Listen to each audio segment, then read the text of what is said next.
Well, good morning and glad to have your company. Welcome along to Good Morning Uganda Extra. I am Jerome Paul Sonko. I have two special guests this morning and we are going to have a conversation around Girl Guides. And well, when we talk about Girl Guides, there are so many things that some of us have been hearing about the Girl Guides, but hey, I have two of these guests this morning who are going to help us understand fully what the Girl Guides do, the association that takes charge of all the Girl Guides in the country, where the journey of Girl Guides started from, and well, what initiatives are they here to tell us about, what are they launching, and what is something that you should look out for. And then also to you as a parent out there or a guardian who wishes to have their daughter joining the Girl Guides in the country, what then do you need to do? And then how do you put your child into the Girl Guides Association of the country? That is a conversation that we're going to be having. And I'll be glad if I have some views and comments or questions coming in from you, our dear viewer, this morning, rotating around the same topic we are discussing today. But at the backdrop of everything, you need to be reminded that today is World Environment Day, and Uganda is joining the rest of the world to celebrate or commemorate this special day. And the celebrations here in Uganda will definitely be live here on your national broadcaster later on in the day. And so you have to keep your eyes glued here as we get to understand the Environmental Day and why it is important for us to have conversations of climate change and protecting the environment that we live in. Now, my guests this morning are volunteers of the Ugandan Girl Guides, I should put it right. One at the extreme end of my left is Faith Elizabeth Asuko, who is also a volunteer Girl Guide. Very warm welcome, Faith, and thank you for joining us this morning. Good morning. Good morning to you. And well, close to me is another volunteer Uganda Girl Guide, Karen Chirabo Biangira. A very good morning, Karen, and thank you for joining us. Thank you very much. Good morning. Well, I'll start with Faith. When we talk about the Girl Guides, in general, what do we mean? Because me, as an ordinary Ugandan, I've always thought when we mean scouts, it is all the same thing. So if we talk about Girl Guides, what is the difference between the Girl Guides and the scouts? Well, for starters, the Uganda Girl Guides Association deals majorly with the girl children. We enable girl children and women to reach their fullest potential in whatever that they do. And the scouts deal more with the boy children. However, we do have Girl Scouts, but they do mostly what the Boy Scouts do as well. But as the Girl Guides, we basically deal in enabling the girl child. We have different initiatives that are brought up to make sure that a girl child is in a better place. It's like women emancipation that starts right from childhood, where we tell a girl that she is much better, much more than what the world thinks or what the world wants her to be. So girl guiding basically started like way back in 1914, right, Karen? 1914 in Western Uganda, Chebambe girls. But originally, girl guiding was brought by the Lord Baden-Powell, who started the Scout movement, and his wife Olive Powell saw it right that the girls also need to be included. So then she decided with Baden-Powell's sister that, you know, since we want to include the girls, we should start a movement for girls. There was actually a point where the girls felt so left out that they waited when there was a scouting occasion that was going on, and they came in their skirts to join the boys. It was something that was not seen or heard of. So that broke out the Girl Guides to actually start a movement for the Girl Guides on their own. So Girl Guiding in Uganda has been here for 102 years. We celebrated 100 years 2 years back. It means we've been in place for so long, and just like a child, we've been growing and growing and growing. Oh, wow. Yeah. 102 years for the girl child, for the Girl Guide. Almost said girl child. But when you look at, you know, the journey currently, if you are to just maybe compare with the days of the early, you know, the early times of having the Girl Guides in the country and the time where the numbers is actually increasing. In terms of your observation, before I get to Karen real quick, in terms of your observation, what are the changes and where are the developments? Oh, there are actually so many developments, so many changes. Because back then, guiding was more about parading, hoisting flags, just camping. But right now, guiding is much more than that. As the world is evolving, we're becoming more global, you understand? So because of that, we are including all the globalization into guiding. We now have programs like SafeSmart that we are actually ambassadors for, advocates for. We advocate for using the internet the right way. We have projects like tide turning to make sure that the world is safe. We reuse, we recycle. We have programs like Free Being Me. We do different programs. It's not more like a school thing anymore. You know, so many people actually think that when you're done with school, guiding has ended. But guiding goes way beyond school. We have women in guiding. It will surprise you to know that our patron in girl guiding is actually Her Excellency Kataha Museveni. So we are that big, the First Lady. We are that big. And we are worldwide as well. The guiding movement is worldwide. We have about 8 million girls in the guiding movement currently. Before COVID-19, we were about 152 million. But you know the challenges that come with COVID-19. So we had a bit of the numbers reducing, but it doesn't mean the movement is dying out. It actually means that we keep growing. We actually have a program where we take girls from one country to different countries. It's called the YES program. It's called the Youth Exchange South to South. We take like 5 different girls from each country, and we have 13 countries participating in this program. So we have 5 girls going out to different countries to learn what happens in the other countries and bring that back home. And also take what we do in our countries to the other countries. And Karen and I are actually alumni of that. Karen was in Zimbabwe and I was in Malawi for 6 months. Oh, okay. Karen, back to you here. When you look at being part of the Girl Guides, what inspired you as an individual? Because all of us are moved by motivations. At times we have role models. We have reasons as to why we deal in certain things. Now, on your side of things, what inspired you to move into Girl Guides? And then also, what should a young girl who wants to be part of you do? Is it something that is quite difficult to be part of, or it's just a simple journey to get going? Thank you very much. First of all, I have to look back at my girl guiding journey. I began girl guiding in 2007. It was something fun. Because when you look at girl guiding and what happens, the parading that Faith has talked about, it's something that intrigues you to join. You do not know why you're going there, but it's something interesting. You see a group of people working together, and you're inquisitive. Why can't I work with a particular team? Then you look at the growth that happens when someone joins girl guiding. I can testify that I'm not the same person that I was, let me say last year or a month back. Because of girl guiding, I have developed a number of skills that Faith can attest to, like the leadership skills. Right now, I believe that I can actually be a leader in my community. I can be a leader in my school or in any place that I am. So of course, I would encourage many girls to join the girl guiding movement, because you're empowered to do more, empowered to help the community. Girl guiding, one thing about girl guiding is all about the community. It's not all about you. So once you have the heart of helping others, that's a very big thing. So mainly it's all about helping the community and helping the world at large, because when you girl guide, you become a global citizen. And once you're a global citizen, you're going to have a mindset that's all about the world, and not just all about you, but for the world, for the change of the world, for the change of everything around. Now, this brings me to asking, what is the aim of the Girl Guides? Let's look at the aim and maybe, the objectives. You've joined the Girl Guides Association. You are just a young girl and everything. This goes to the both of you. What is your aim? Like I said, we enable the girl child to reach their fullest potential. Girl children there is one thing we have to agree with. From creation, a girl is vulnerable. True. So when a girl is left alone, without anyone to guide you, to tell you this is right, this is wrong, you should do this, you shouldn't do this, they practically don't have a leading, they don't know where to go.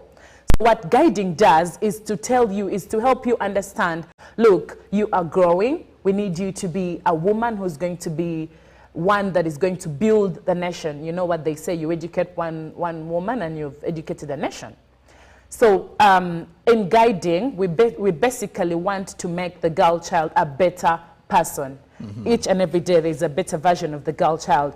For example, we teach the girl children to make reusable sanitary towels. When you teach the girl children to make reusable sanitary towels, what you're doing is you're not giving them the fish, you're teaching them how to fish. So they can actually make money out of it if it gets to that point. When we talk about plastic tide turning, we turn plastic into art. We turn garbage into art. We turn trash into art. You will walk into our guiding space and you will see bottles that have been turned into art, earrings that have been made out of plastic, table mats that have been made out of plastic, garbage cans in themselves that have been made out of plastic, and all these teaching a girl skills. An idle mind is the devil's workshop. When a girl is involved in girl guiding, each and every time you are going to have something to do, something to think of. For example, today is World Environmental Day. Girl guides all over the world are celebrating today, and they are doing something today.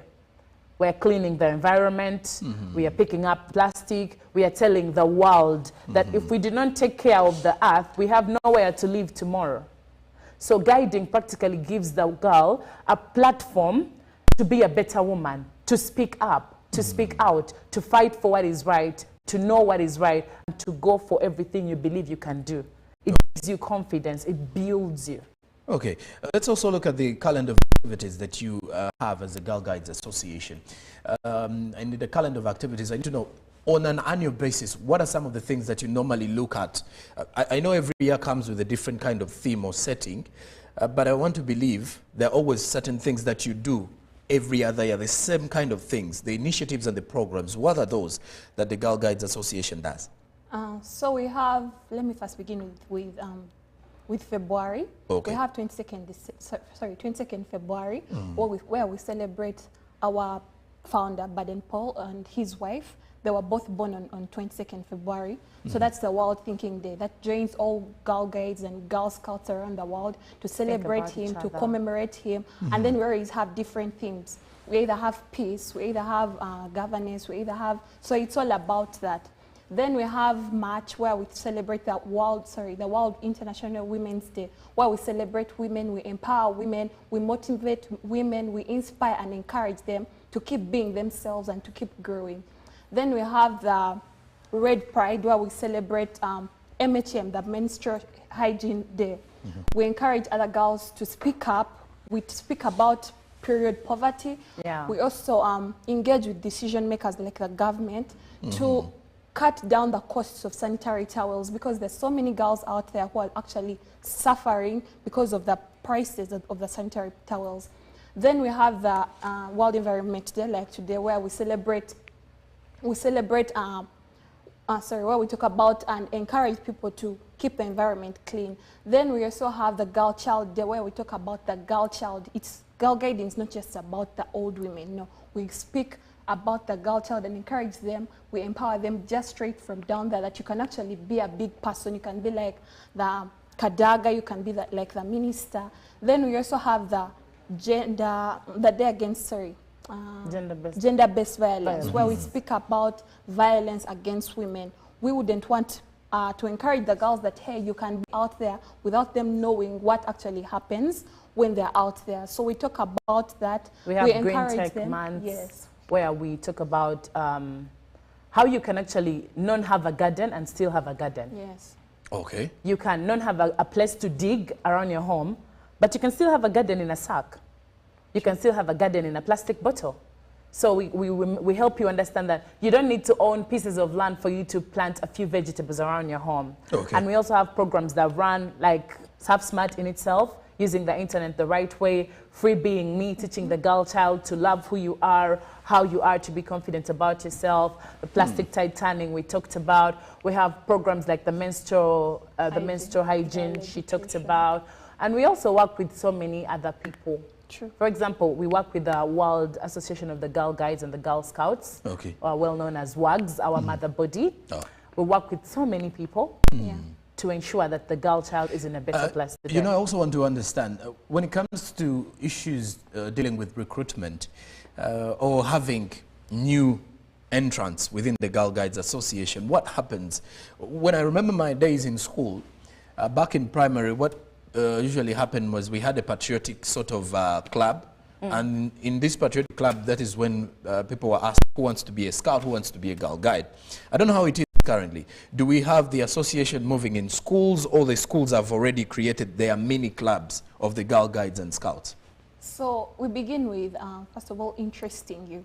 Okay. We do not just go and tell you, do you come and join us? No, it's all about interesting you. So of course we use these different programs that like Surf Smart, MHM, to interest you, to talk about the different things, and of course we create a safe space for you, that in case you want to have a safe space where you can confide yourself or find a friend, a sister or a friend, we tell you that in Girl Guiding you can actually find a sister. So in the process of interesting you, we shall recruit you. When we recruit you, you're going to be able to know more about the association, you're going to know more about the different programs you're going to know more about the other countries that are involved in the association. When you're recruited, of course, you're going to have to be a member. When you become a member, there is a particular subscription that you're supposed to pay. So in the process of doing that, you're joining a very big family. So it's not all about just telling you come and join the Girl Guiding, come and join the Girl Scouting. It's a process, a step-by-step process that you have to follow. You talked about whether the schools have formed their own mini clubs or we go into schools. Okay. Guiding in Uganda did majorly in schools and communities. So we do go into schools, we do go into the different schools. Like she said, we interest the schools into like forming the Girl Guides Association for the children in the schools. Well, some schools have taken it upon themselves to create the Girl Guiding mini clubs and then invite us to enroll them. For you to be a Girl Guide, you actually take a class. We teach you what we do in guiding, our basics, our objectives, our goals, what we stand on, the core values and all that. And then when you're enrolled, you then become a Girl Guide. So we have so many different schools that have guiding that is going on. So yeah, we have the mini clubs in the schools that take it upon themselves to create the mini clubs and then invite us. And then we also take it upon ourselves to go out to the different schools, the different communities, to preach guiding to them, to let them know that it is actually something that is going to change your life. Well, you mentioned something about the World Environment Day and how the girls or the Girl Guides actually taking charge in protecting the environment, cleaning today. When you look at the significance of such a day on the Girl Guides, I'll take the both of you. When you look at the World Environment Day, in a time where conversations to do with climate change are becoming the order of the day, in times when we are fighting to ensure that we conserve the environment, how important is such a day? One, to the Girl Guide, and then two, in regards to our fight and efforts as a country to protect the environment. Well, the Girl Guides take a very serious stand about the environment. We are very, very serious about the environment. We actually have global advocacy champions who are out there talking on platforms like UN, where they sit with the UN delegates to talk about the environment, how we are fighting for the environment. We take it seriously to a point that we actually go out there. We plant trees. On different occasions, we plant trees. We plant a lot of trees in different places. We plant a lot of trees. We do a lot of recycling. Like I said, we turn trash into art. We do a lot of recycling. We tell, when we go out to more especially rural areas, people there do not know how much the polythenes and the plastics affect the soil from which they get the food that takes them through their everyday life. So when we go out there, we teach you what you need to know is destroying you. And we all know how important food is. Like, it's very, very important for you to have food in your life. So if you're killing where the food is coming from, where shall we eat from? It's very important to eat. So yeah, we try to teach everybody. We actually do have classes where we go as far as learning the language in the area, so we can talk to you and you understand us and we understand you as well. Even if it takes us to learn just one sentence to tell the people of Teso, see, if you throw this rubbish here, it's going to do this and this and this. So we take it so seriously. Like I said, the Yes movement that is ongoing, these girls are given a task to complete. Like right now, the girls are doing an activity right now, as we speak right now. They're doing different activities in the different countries to make sure that the world knows that it's very important to keep our environment safe. Okay, let's talk about SafeSmart, if that is the right word. Yes, it is. It is something that you have encrypted on your T-shirts this morning, and myself and the viewer would wish to know what it means and what kind of motive is behind SafeSmart. Okay, so thank you very much. SafeSmart, first of all, what comes to your mind when you talk about SafeSmart? Surf just itself, it's the internet. Surfing, going onto the internet and doing anything that you do on the internet. So surfing smart is using the internet wisely. So when you combine the whole thing into the girl guiding, girl guiding world, it's internet safety. There's so many things that happen on the internet that you wouldn't want to know.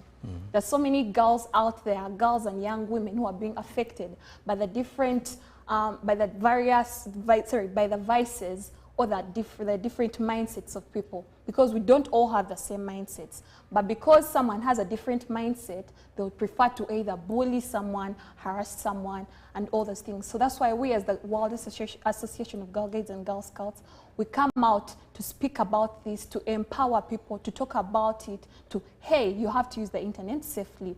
Yeah. We also engage with stakeholders, like, first of all, we're engaging with the Ministry of ICT to talk about how they can help different girls and young women to use the internet safely.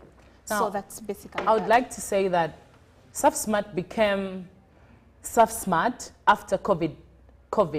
We all know what COVID did to us. COVID actually opened our eyes to understand different things. Before COVID, everything had to be physical. Almost everything, meetings, I have to meet you physically. If it's an exam, we are doing it physically. For you to start a business, you have to go to a school and learn it physically. But after COVID-19, we actually found out that you can have a meeting with about 100 people and it will be online.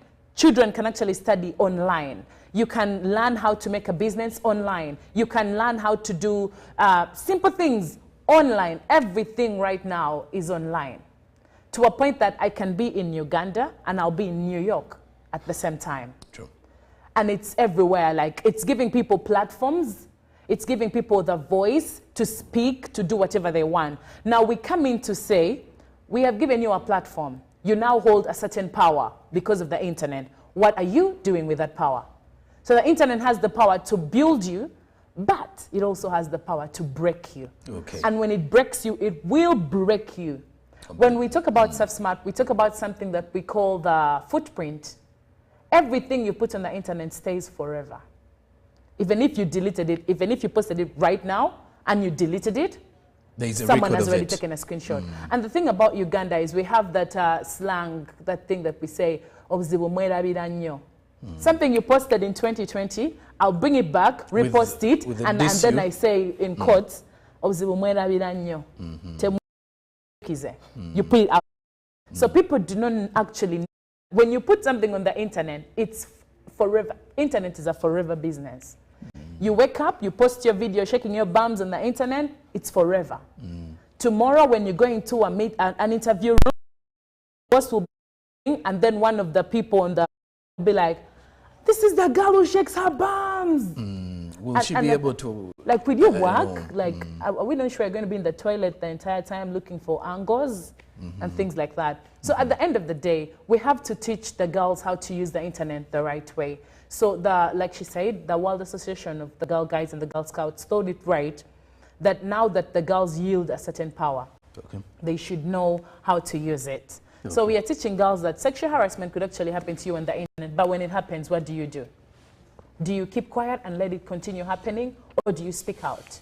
You can learn, so many people have learned baking, how to make clothes, how to do different things on the internet. Like me in particular, I've learned how to do designing from the internet with an app called Canva. I can now do like a mini poster, not like the work of the graphic people, but I can do a mini poster. And it can come out well. All right. I do have comments coming in from some of our viewers. I'll start with one. This one says, good morning, Karen and Faith. Thank you for coming to share light on Girl Guide and possibly to hear later scouting. Just a question, is there a difference in functions of operation for the Girl Guides Association and scouting? Is a Girl Guide still active in primary and secondary schools, and especially in up-country schools? Is it not getting lost just like the way games and sports are deteriorating in up-country institutions? This is Phillips from Karamoja. He further says, how is our representation in the national team to attract other girls in the rural setting? So let's get into this question from Phillips. He asks a very pertinent, he has about 3 questions. Okay. The rural part that he said, yes, it will shock you to know that the girls in the rural areas are more interested in guiding than the people in the in the urban centers. Because when you go out to the rural areas, the girls have the love. They are willing to do it, because you know why? In the rural areas, it's hard to buy a sanitary pad at 3,500 when you don't even have a shoe to wear. I understand. If you went out to the rural area to tell a girl child, here is this cloth, and this cloth, and this cloth. If you saw, and you know those people in the rural areas know how to do handwork. Yes, they can sew. They're so if practical. you saw this and this and this and this into this, you have a pad that you could wear for 6 months. All you have to do is wash it. Okay. Wash it, keep it clean. So it will shock you to know that the girls in the rural areas are more interested in what guiding has to offer than those in the, we are not saying that those in the urban areas don't. But the other ones have more interest. And you know, when they see the people from Kampala, it also becomes very interesting. Like, for them to be part yes, of them. they're like, oh, the people from Kampala have come. And the cameras and everything. Well, Phillips also asked, is there a difference in functions of operation between the Girl Guides Association and Scouting? So hi Phil. The Girl Guiding and the Girl Scouting movement is not that different. It's just that some of the things that we do are different. The Girl Guides usually engage or work more with the girls. Then the Girl Scouts usually engage with both the girls and the Girl Scouts. In Uganda, in particular, it's the Girl Guides that we talk about, that we deal with, the Uganda Girl Guides Association. But there is also the World Association. Sorry, there is also the Girl Scouts that Maggie Chigos is part of. So yes. In schools, yes, it's still there. There are different regions that the Uganda Girl Guides Association works with. There is the Central region, there is the Eastern region, there is the Western region. So in case you would like to join, there are different commissioners in those particular regions that you can either talk to. And of course, in, let me say, a particular school, you can either go to some of the schools that we have the association, the groups in, that you can maybe talk to a guider there and they can tell you more about the association. But yes, girl guiding is still there. And Benedicto from Mukono says, I would like to know, there's one need to pay to join the Girl Guide Association? Not that you need to pay to join, but when you join, you pay a subscription fee every year of 10,000 shillings. Every year, it's just 10,000 shillings every year. Okay. And then, you know, we have brownies, the young girls in guiding, and then we have us, the people who are growing, and the older ones as well. So you just pay a little subscription of 10,000 shillings every year. Okay. Now let's also have a look at this one here. This one is asking, Brenda from Ginger, how can I join the Uganda Girl Guides? Okay, so hi Brenda. I'm sure there is a community, there is a group of people there in the eastern region who are part of Girl Guiding. So there is a commissioner there. There are schools there that you can maybe talk to. But in case that's hard, you can come to the association itself in Kampala at Baden Paul House, Uganda Road, where you can find out more about the association. You can also, like we said, Surf Smart. Exactly. We're here for the internet. Like we said, Surf Smart.